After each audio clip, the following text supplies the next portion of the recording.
അപ്പൊ അളിയൻ കാര്യമൊന്നും അറിഞ്ഞില്ലേ? ഇല്ല. എന്നാൽ ഇനി ഞാനത് പറയാം, ആരും ഞെട്ടരുത്. എല്ലാ ദിവസവും വൈകുന്നേരം അദ്ദേഹം നടന്ന് വടിയൊക്കെ ഊന്നിയാണെങ്കിലും ദർശനത്തിന് വരുവായിരുന്നു. വടിയൊന്നുമില്ല.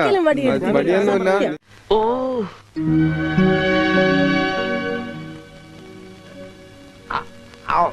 ഇവൻ പറയുന്ന നോക്കണ്ട, ഇവനിപ്പോ ഇങ്ങനെ സേതുവിന്റെ മരണത്തിന് ശേഷം ഇവന്റെ സമനില ആകെ തകർന്നിരിക്കുക. നിത്യപൂജകൾക്കായിട്ട് അച്ഛൻ ക്ഷേത്രത്തിന്റെ നിത്യപൂജകൾക്ക് വേണ്ടി അച്ഛൻ പൂജകളെല്ലാം കഴിഞ്ഞതിന് ശേഷമാണ് സമാധിയിലേക്ക് എത്തുന്നത്. ആരോഗ്യത്തിന് ഒരു കുറവില്ല. കാരണം കൃത്യമായിട്ട് ഭക്ഷണാഹാരം, മരുന്ന് ഇതെല്ലാം കറക്റ്റാ. ആരോഗ്യം നല്ല ഈ സത്യസന്ധത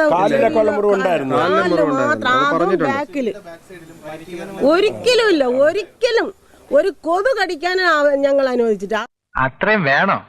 വേണം, കുറച്ച് കടുപ്പത്തിൽ ഇരിക്കട്ടെ. മുറിവുണ്ട്, മൂക്കിനൊരു മുറിവുണ്ട്.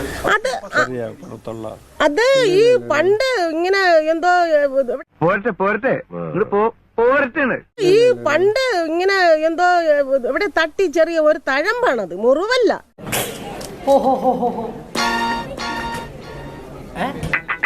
അത് എന്തോ ഈ ഒരിക്കലും ഇല്ല. ഭഗവാന്റെ മുമ്പ് ഞങ്ങൾക്ക് ഒരു കള്ളം പറയേണ്ട ആവശ്യമില്ല. കള്ളം പറയല്ലേ? കള്ളു പിന്നെ മുഴുവനും സത്യമോ? മുഴുവനും സത്യമല്ല, എന്നാലും മുക്കാലും സത്യമാ. ഈ നിൽക്കുന്ന നിങ്ങൾക്കും എനിക്കും എല്ലാം തരുന്ന, ഉയിര് തരുന്ന ഭഗവാനാണ്.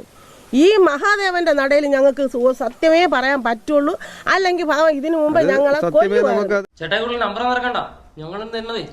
വിഭാഗങ്ങളൊക്കെ ചതവുകളുണ്ട്. പക്ഷെ അത് മരണ കാരണമല്ല. പക്ഷെ ചതവുകളൊക്കെ നേരത്തെ ഉണ്ടായിരുന്ന ചതവുകൾ എന്നാണ്. എന്നാ പിന്നെ ഞാൻ മറ്റേ എടുക്കട്ടെ.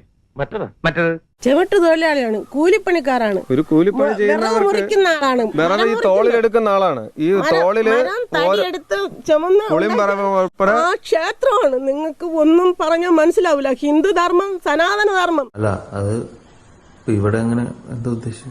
ഉള്ളിലെ അർത്ഥമുണ്ട്. എന്തുമാത്രം കഷ്ടപ്പെട്ട് യാതനകൾ ചെയ്തിട്ടാണ് ഈ ക്ഷേത്രം നിർമ്മിച്ചെന്നറിയാം. വിറവ് കീറി ഓരോ ഹോട്ടലിൽ കൊണ്ട് കൊടുത്തും ഞങ്ങള് ത്യാഗം സഹിച്ച് ആണ്. എവിടെയോ എന്തോ ഒരു തകരാറ് പോലെ. അല്ല, അതല്ല, നേരത്തെ ഈ ചതവും മുറിവൊക്കെ ഉണ്ടായിരുന്നു ശരീരത്തിൽ. പിന്നെ മരം വെട്ടാറിന് പിന്നെ എന്തൊരു വരില്ല. വായില് പല്ലിട്ടായിരുന്നെങ്കിൽ അടിച്ച് ഞാൻ പല്ല് പാകാച്ചിട്ടുണ്ടാക്കിയേ. ഞാൻ പോകുന്നു. Bye bye.